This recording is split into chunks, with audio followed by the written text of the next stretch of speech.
Welcome. Tosin Craig, thank you so much for joining. It's an honor to have you.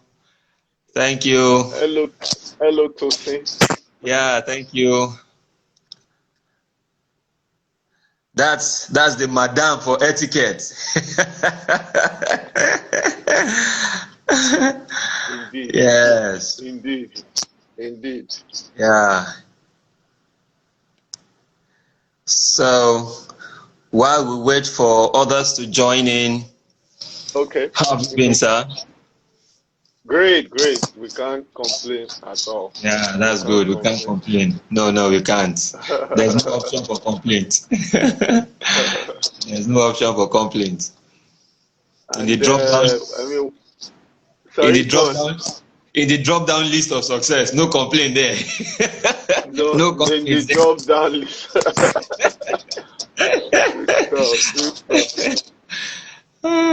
Yeah. So today we have to, yes, we have to let our viewers understand that even though they already know, but it's good to always remind them that communication is what keeps human socialization alive and going. And the more we understand the nuances, of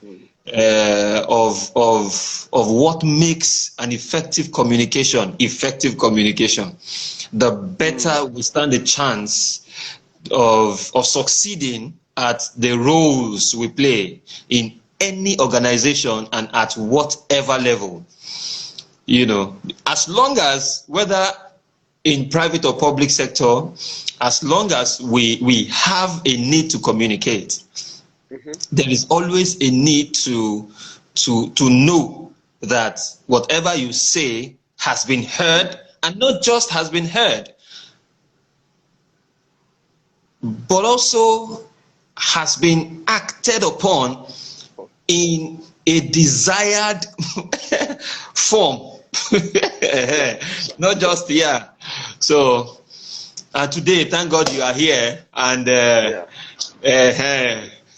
so being a customer experience person, I know you are going to bring some coloration into this matter. Yes, thank you.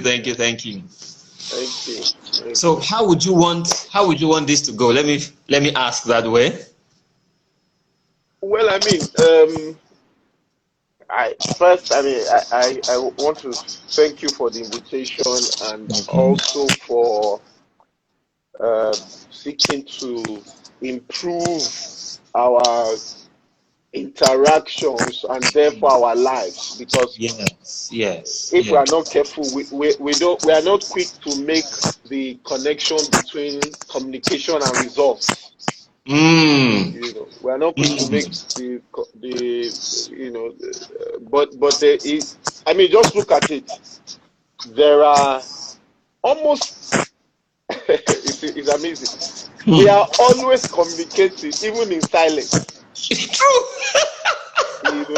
Very true. Even in silence, when they say silence is loud. Or there's a silence that communicates to the audience, that makes the audience say, you didn't say anything. That silence was communicated. So it's amazing. I guess it's intuitive to say that human beings were designed to communicate. Human beings were designed to communicate. Yes, it's something you cannot take away from the human experience. The need to continue to interact and to seek various objectives collectively. Even sign language is a language. So we just the need and the importance of getting value out of communication should be overstated. We should overstate it. We should overstate it. That's very good. Maybe then we will get it right, or writer, if I'm allowed to use that word. Yeah. So I answer your question directly. So I would first like to say that, in addition to what I said, is to say yourself and Leslie spend some time excavating this matter to be able to distill insights that we can use. I will confess I wasn't part of the session, and I haven't heard any of them, confession. But on a lighter note, I hope this is the third one. Before you are accused of this third one is final. Before we are accused of over communicating how to explain. Well, yes, this is the third one. Third in the series. We still have one or two, because we want to get to 6 marks, but maybe 5 or 6. But this is the third one. We're after this we are looking at how we are looking at this from the perspective of corporate communication. Okay. Yes. After this one, we'll look at it from the perspective or from the lens of a corporate communicator, someone who is in charge of corporate communication of an organization. And to do that, we are still talking to the head of corporate communication of a particular organization. So when that is done, we'll make it known. Okay. But definitely, like you said, it is important we overemphasize it. Let us even overemphasize it. So the more we are overemphasizing it, the more people hear and the more they get it right. That's good. I like that. Yeah. So we can't talk about it too much. We can't talk about it too much. Yes. Maybe what I can do is just share, since more people are joining, and then the video would be available for people to watch later as well, for those yes. Let me quickly say that each of the video that we make, something like this, will be uploaded to my YouTube channel. Okay. Yes, at Taufik Sani. Taufik Sani is the YouTube channel name. So anytime, people can go there and catch up with the previous episode. Thank you, Adebanjo. Thank you, Amara. Thank you, Adebanjo. Thank you for coming. So we can go on as they join. Okay, no problem. So I think maybe what I should do first is lay a foundation. Yeah. So from there, I know questions.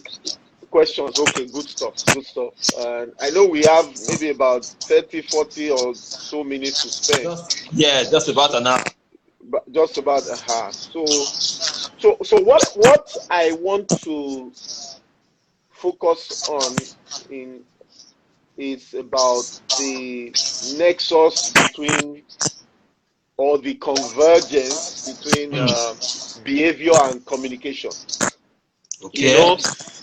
It's very easy to think of communication or to think of explaining, and what comes to your mind is, effectiveness with explaining or communication is about the use of words, having an accent, or tonality, the right tonality, non-verbal cues, and having a repertoire of knowledge. And those things, all these things are useful. Good.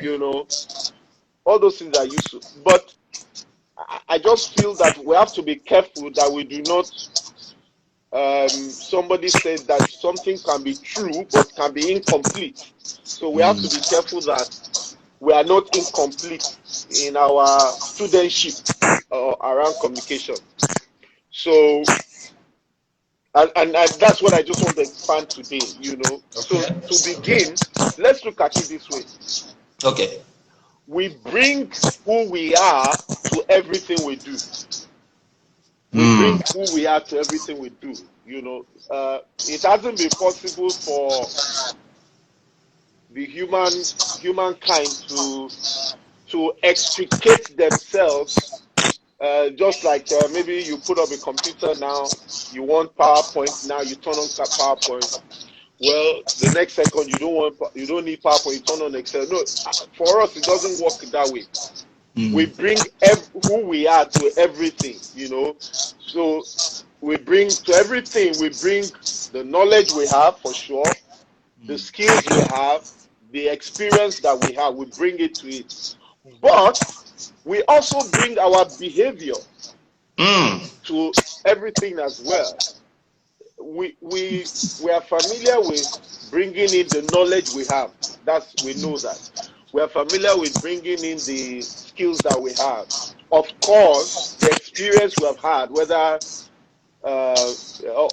it's from home, school, the workplace, and so on, the industry we have worked, and so we bring all of this, but we bring our behavior as well to everything, you know. And so when we talk about communication, just like everything else, we cannot separate our behavior from communication. We cannot separate our natural tendencies, our natural self, our predispositions cannot be separated from how we communicate or how we choose to communicate. Okay. So, and that is the thrust or the focus of this conversation. You know, people say that you cannot give what you do not have. True. Yeah, very true. But I like to put it this way: you cannot give what you are not. You cannot give what you are not. Not. Yes, you know, because when we are saying you cannot give what you don't have, we sometimes forget that. Well, that is true, but it's better. Maybe it's completed when we think that we cannot give what we are not, and for everything that we seemingly give out, it is an extension. Thank you. It's an extension of who we are, and so a lot about communicating effectively really is about the behavior and the predispositions, the enduring traits that we bring to communication. And that's where to anchor this conversation quickly, that permit me to quickly restate again. Okay. We should shy away from the temptation to look at explaining or communicating as primarily about the words we use, the language we use, which is still words anyway. Yeah. The having or having or not having an accent, the tones we employ, and having a repertoire of knowledge. Those things are useful, but we are saying that we shouldn't forget that we bring who we are to everything.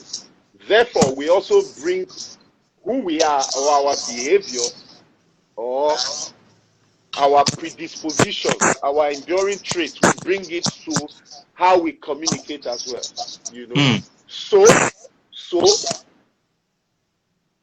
you can improve.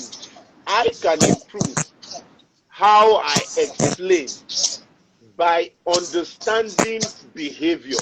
First, my behavior and that of others. Okay. Yeah.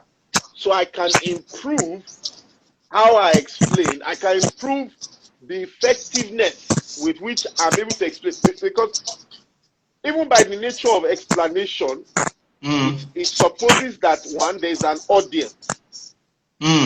Okay. Yeah. In fact, a lot of times you are even the audience of one. You are your first audience. Okay. So you explain to yourself. For myself to understand myself. Yes. We are always undergoing. We are always on the race for more clarity as individuals. True. So you're always explaining, reframing, casting even to yourself. But you then proceed to the audience. So when you even talk about explaining, it is targeted at people. It is targeted at humans. So already you can see that explaining is a microcosm, is a subset of interpersonal relationships, really. So the more we know about interpersonal relationships, the more we are able to explain or communicate. Let me give you an example that takes us away from the words, or the breadth of knowledge. I was working in an organization, a bank, many years ago, and I still remember, and this speaks about customer experience as well, like you had mentioned. The supervisor that used to attend to the entire bank, our boss, she's not the owner of the company, okay, but she's the supervisor that attends to everybody and has some assistant that help with washing the plate, serving the food, and things like that. This lady does not speak a lot of English, or in fact, I do not recall that she could speak English. Wow. So if she could speak English at all, it would be maybe some pidgin here and some basic words. Yeah. So she rarely spoke English. She's a Yoruba lady, But our MD, our CEO, was comfortable leaving her to manage all the staff of this second generation Tush bank all by herself, and she did a wonderful job of it. So you must know that it couldn't have been our words, or it couldn't have been the breadth of our knowledge, okay, that she was using. It must be, and it was, our interpersonal communication ability, which also showed itself in how she explains things. So for example, if you raise an objection or a complaint, she has this attitude of she wants to douse it immediately. She's not, her first approach is not to explain to you why what you are saying is incorrect or incomplete. No. Our first response is to say, oh, okay, sorry. So there's a problem. Sorry. What is the problem? Okay, okay, we'll solve it for you. And that was our modus operandi all the time, So she was effective with explaining or communicating, howbeit she didn't have a large breadth of vocabulary or knowledge. Yeah. No. So I just use that explanation, that example, to underscore my point that explaining effectively is beyond words. It's beyond words. It's beyond the vocabulary. It's beyond having an accent. Of course, just talking about accent quickly, it's good to learn to pronounce words like the native speakers as much as you can, and or to deflect to another version of the language, like some people like to explain to us. Almost every country, every language has a pidgin version of it, which is the modification that I call it a subsidized version of the original. I mean, a more comfortable, subsidized version. But the strength of it is actually the number of people that understand it. And that is the power of language. It's not, just imagine there's this sophisticated language that only 20 people know in the world. Well, the elite. Those 20 people, no, it's not going to be the elite. These 20 people had better stay on the same continent, because they will not be effective in explaining or communicating to themselves. True. Anyway, so that's my first point, that look, we bring our behavior, we bring who we are to everything. Agree. And also to communication. We bring our behavior, that is our predispositions, enduring traits to it. So therefore, we can improve how we explain by understanding behavior, first our own and others. Okay, let's not forget that Stephen Covey said something. He said, seek first. I think he popularized or owns this phrase: seek first to understand. Right? First to understand. Yeah, seek first to understand. You know, and as I was thinking about it, seek first to understand. True. Or the full version is seek first to understand before you are understood. And that's what we are saying. Seek first to understand before you are understood. Before you are understood, yes. So seek first to understand, of course, the words that the person is using, the person who is explaining to you, where you are now the recipient. But also seek first to understand the person, the context, the behavior. Right? Sorry, yeah. The person, the context, the behavior. The behavior. Yeah. So when you say seek first to understand, we have to understand that it's not just saying seek first to understand the vocabulary or the words. Seek first to understand the environment, which is the context. Why this person is saying what he's saying. Why the person is saying, yes. Yeah. You know, seek first to understand the behavior of the person. Okay? The predisposition, the traits. Because from that understanding, you are better able to explain in a frame that the person will understand. You know, and then the person can respond to. But by the way, I made a little my own modification to seek first to understand. I call it HUA, H-U-A, which is seek first to hear. Seek first to hear. Yeah, and then understand before you act. You know, and you can act, but that is the A. The H is for hear. The U is for understand, the A is for act. And of course, your action may be to explain or to take certain steps, okay? To hear, because I realize that there can be barriers to hearing that will hinder understanding by that alone. True. Yeah. True. Some of the barriers may just be physical noise. They may be physical noise. They can be psychological noise too. Yes. You know, there is a way your situation will block your ability of your inner ear to hear someone who is asking for money.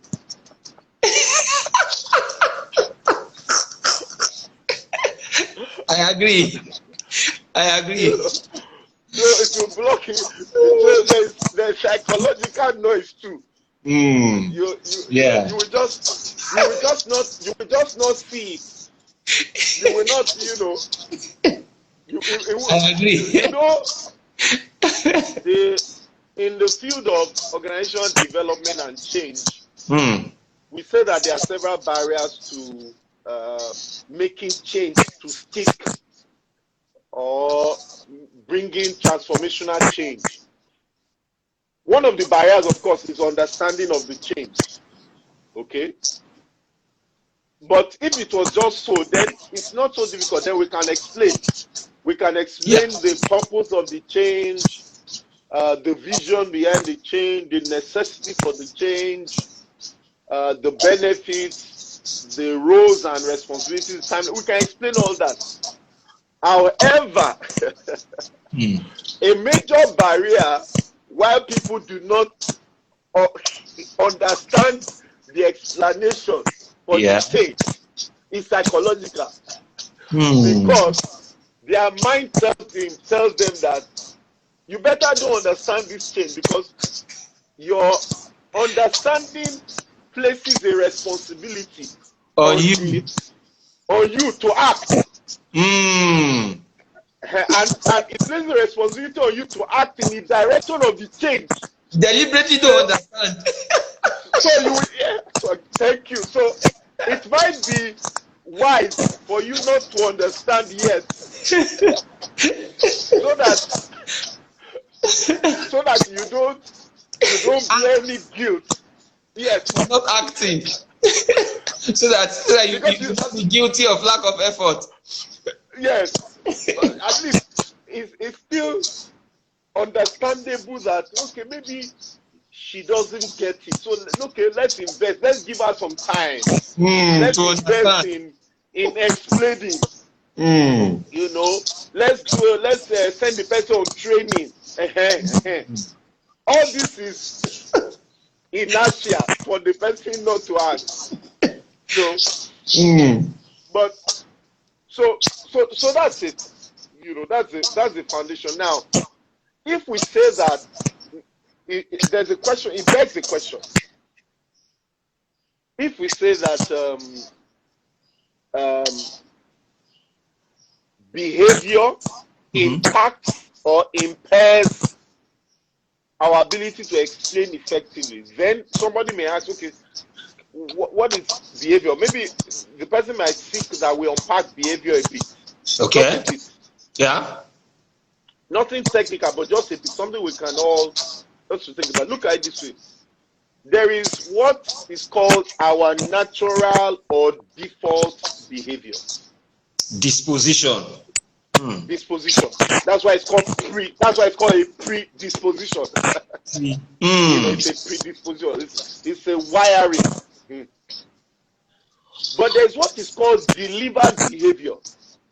Delivered behavior. Delivered behavior or intentional, but more like delivered, because many people, researchers and psychologists have found that human behavior is a function of the environment. It's a function of the environment. That, in fact, somebody, I think his name is Kuhn, he puts it this way. Kuhn being Kuhn, okay? He says that, I sometimes like to call this arithmetic of behavior. Arithmetic of behavior. He says behavior equals to function of predisposition times situation or environment. Function of predisposition times multiplied by the situation or the environment. That is to say that our delivered behavior or actual delivered could also be called actual behavior is a function of our predisposition and the environment. Environment can compel you to act, in quotes, out of character, out of your natural behavior. I mean, this is a humorous example that can make sense to us. Even the most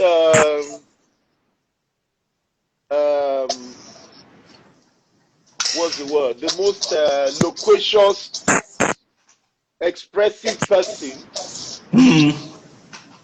is likely to keep mute while hiding under the bed if there was an intruder in the house.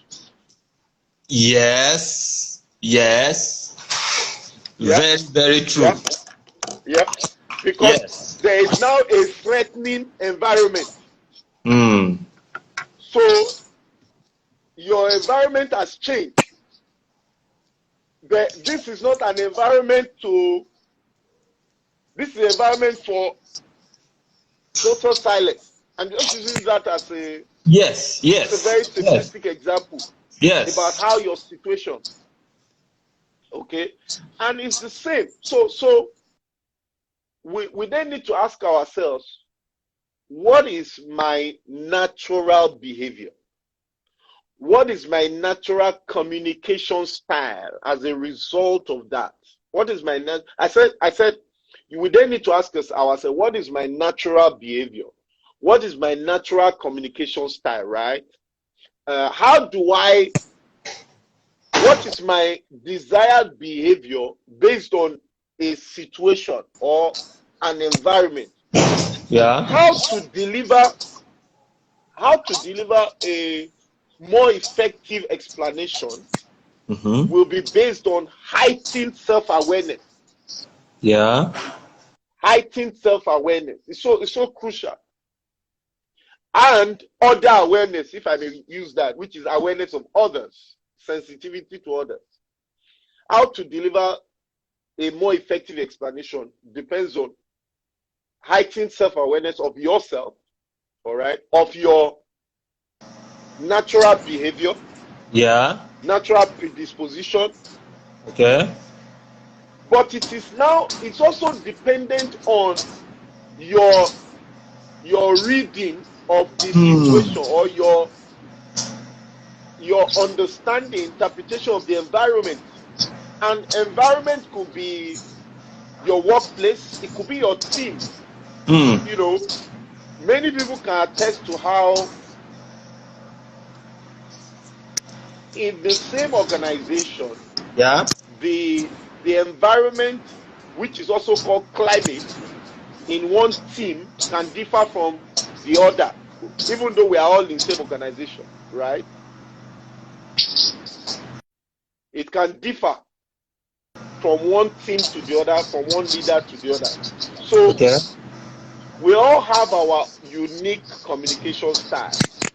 When we become when we become aware, okay, of how we tend to communicate with others, guess what happens? It becomes easier to make conscious modifications to the style based on the situation or the environment. Based on the situation of the environment. Yes, based on the situation or the environment, right? So the point is that we all have our unique communication style. True. I mean, I've been talking since I don't necessarily need to gesticulate, but I've been gesticulating. Yes. That is my natural communication style. Okay. When we become aware of how we tend to communicate with others, okay, that heightened self-awareness, it then becomes easier to make conscious modifications to our style because we are now better, more aware.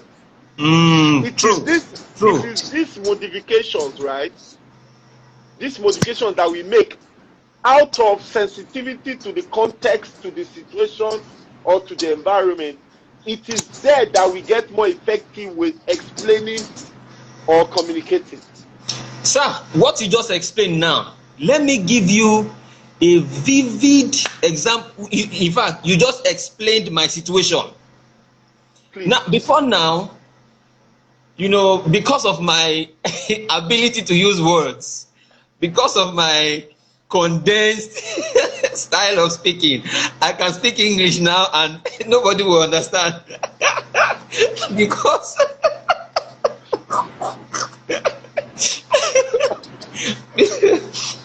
I know what you mean. Yeah. people that went to study English language in school, you know, they have this way of showing that they understand English. Indeed. So in addition to that, to make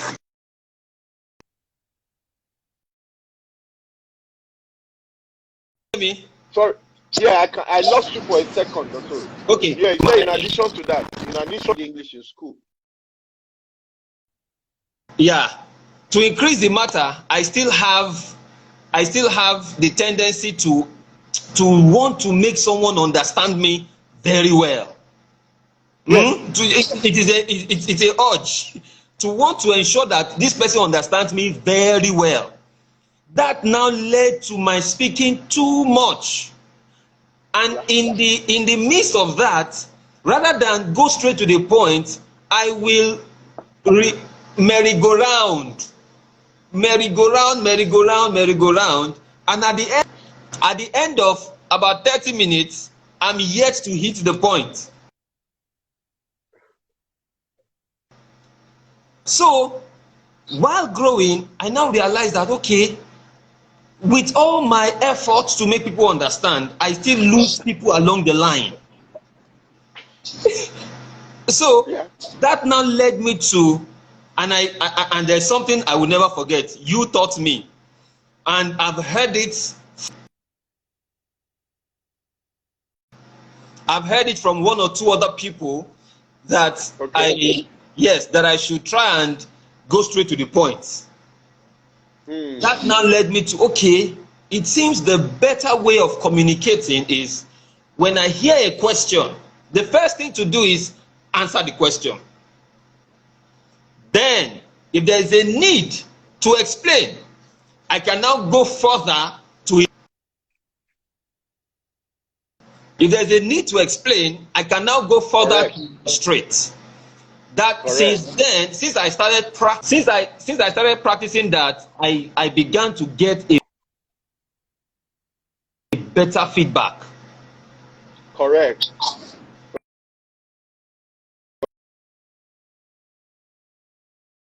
Answer and buttress.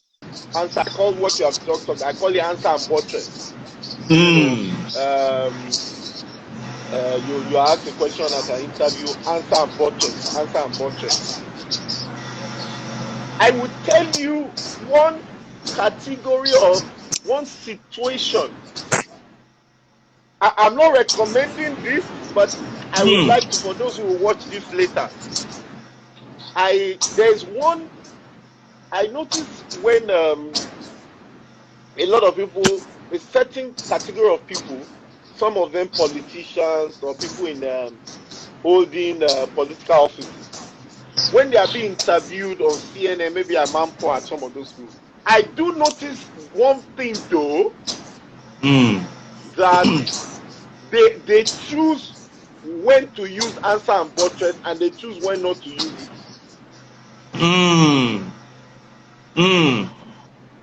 Because they don't want to be quoted as having said yes or no. Yeah, that's diplomacy. Adding diplomacy. Yes, diplomacy. Yeah. So they will buttress and buttress. And buttress. You know, it reminds me of something and this is just humorous. I'll make this example and I'll continue with what I'm saying. And thanks for that. You know, they say a politician was asked, sir, what is your opinion on alcohol? So, and this politician was campaigning. So he quickly sensed, he read the situation. You know, we've talked about behavior is a function of your predisposition and your situation. He read the situation that, well, there are those people who will, in quotes, swear by alcohol. There are those people who swear by the beneficial attributes.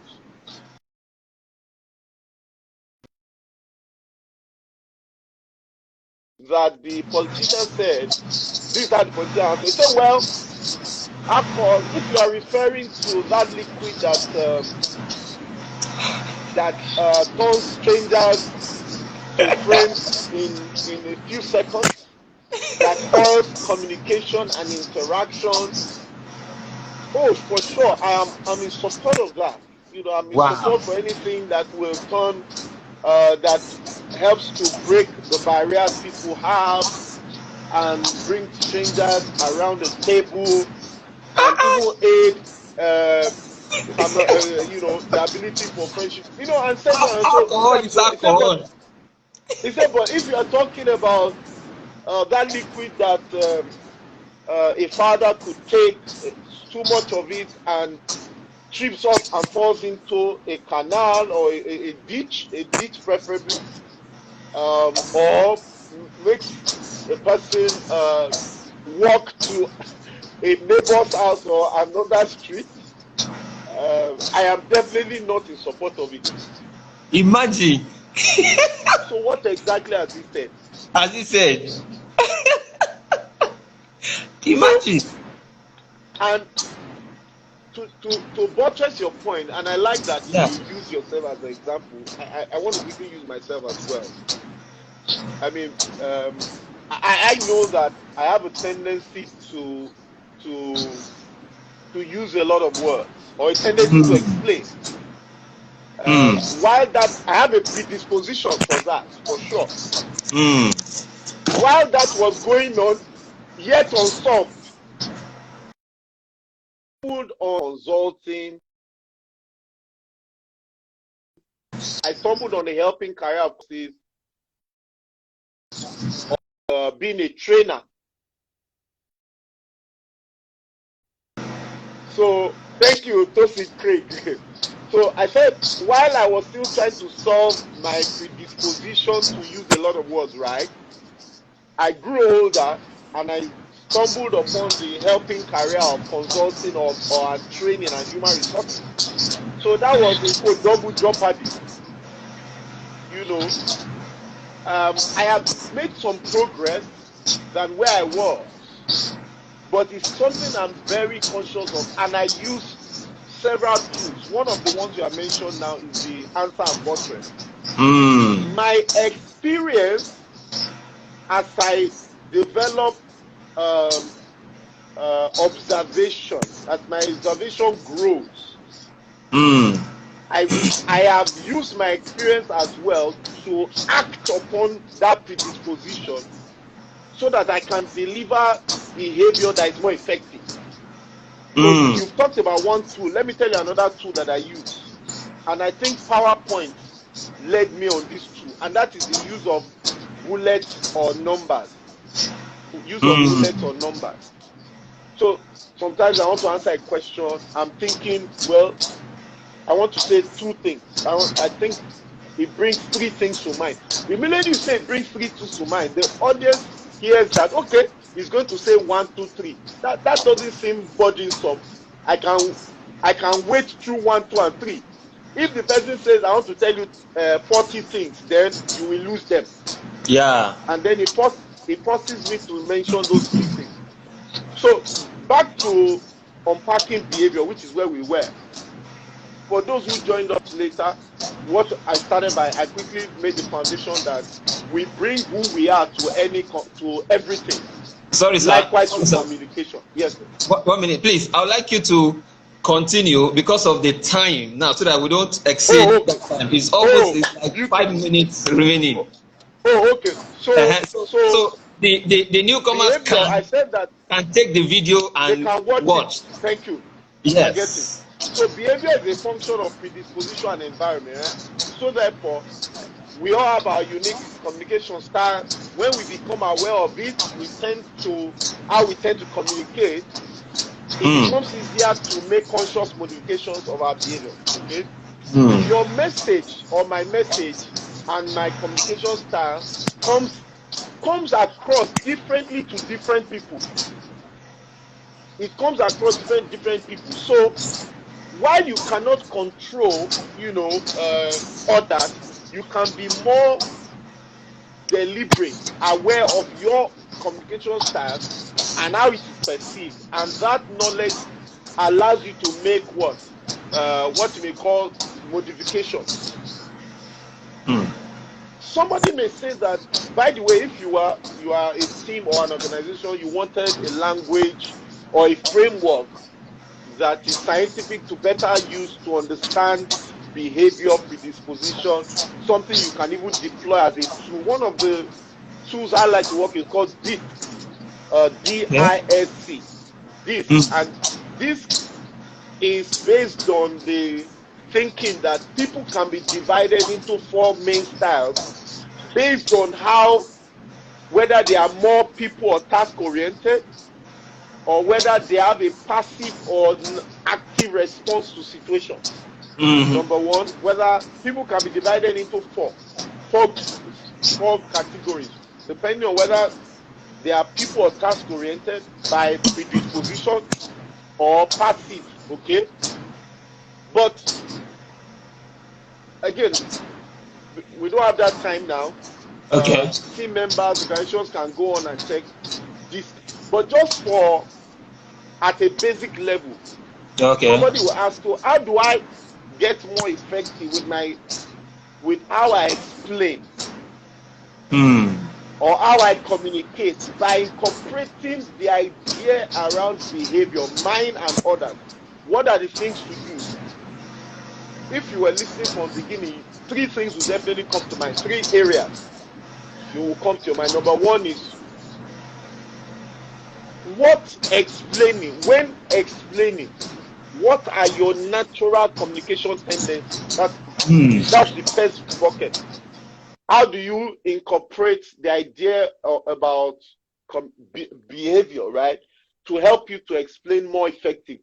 3 buckets I would like you to follow. The first bucket is, when explaining, ask yourself, what are your natural communication tendencies? Number 2 is, what communication or explanation will be more effective in this situation than another? Because situations differ. Number 3, what are the communication tendencies of my receiver or my audience? So those are the 3, if you ask me, 3 pillars of how to incorporate this idea, all right, of behavior to make your explaining more effective. So I said the first bucket is, when explaining, what are natural tendencies? So for example, do you have a natural tendency to use a lot of words or fewer words? You need to know. Do you have a tendency for direct or indirect speech? You need to know. Just the same way that the American, by their environment, is more direct. The British, by their environment, are less direct, for example. So you need to know, do you tend to communicate concepts and ideas versus facts and figures? Okay. That concepts and ideas, big picture, vision, but it's all facts and figures. Yes. Okay.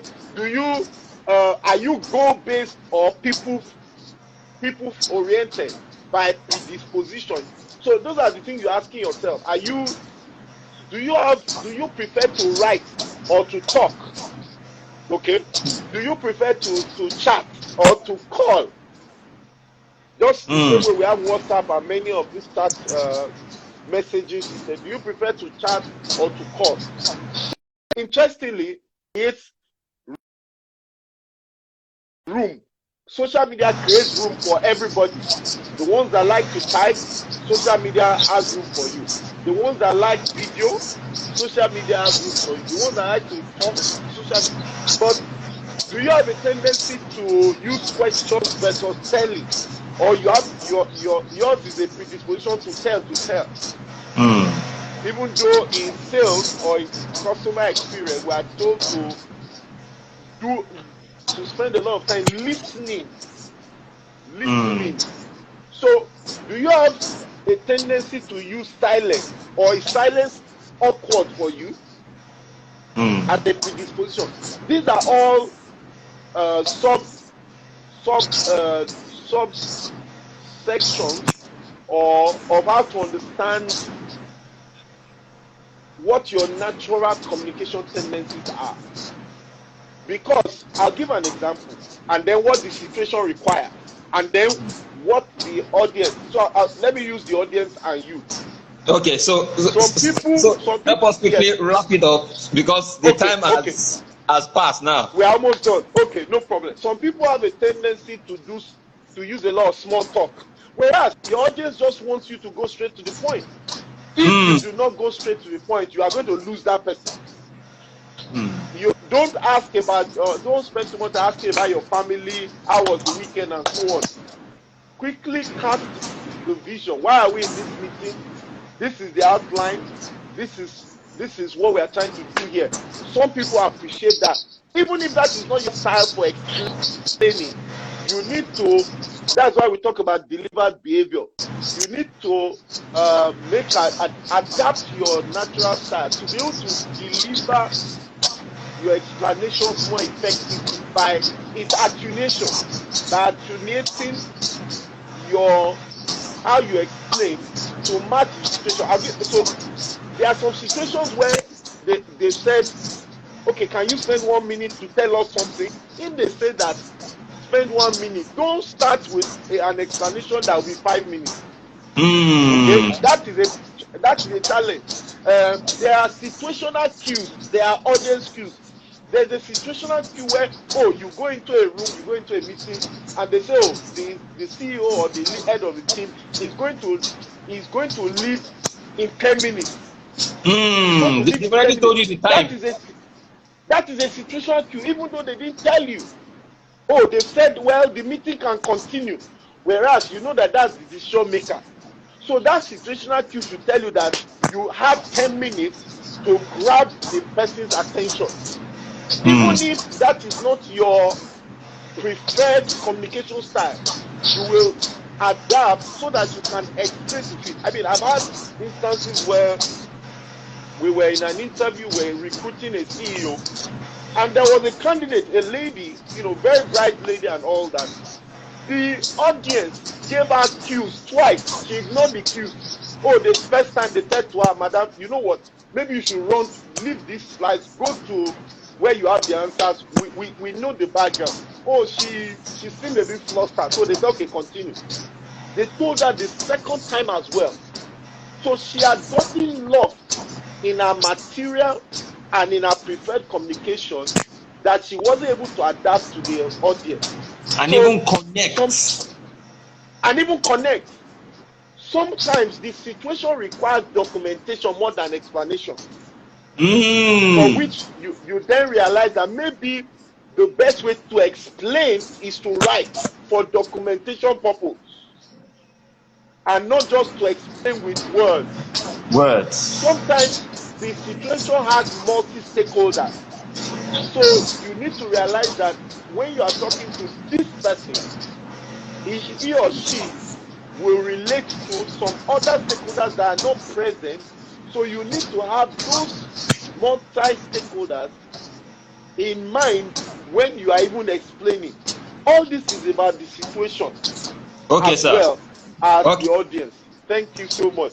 Thank you so much. I mean, we have too much to say on this matter. Like you said initially, we cannot overstate it. Even if it requires us to overstate it or to overemphasize, we should do it. Because the more we are overemphasizing, the more people hear us and get to know the right thing to do. Thank you so much. I truly appreciate this. And our goal actually is that... Something Craig said two again. No, the number 2 is about how your communication or your explanation will be more effective per situation or per context or per environment. Yeah. Okay, thank you so much. Thank you so much for that clarification. So I would advise that we listen to it over again so that we can internalize everything and every point stated. And I like the fact that we made it a fun, it's a fun discussion. It's a fun, full, informative discussion.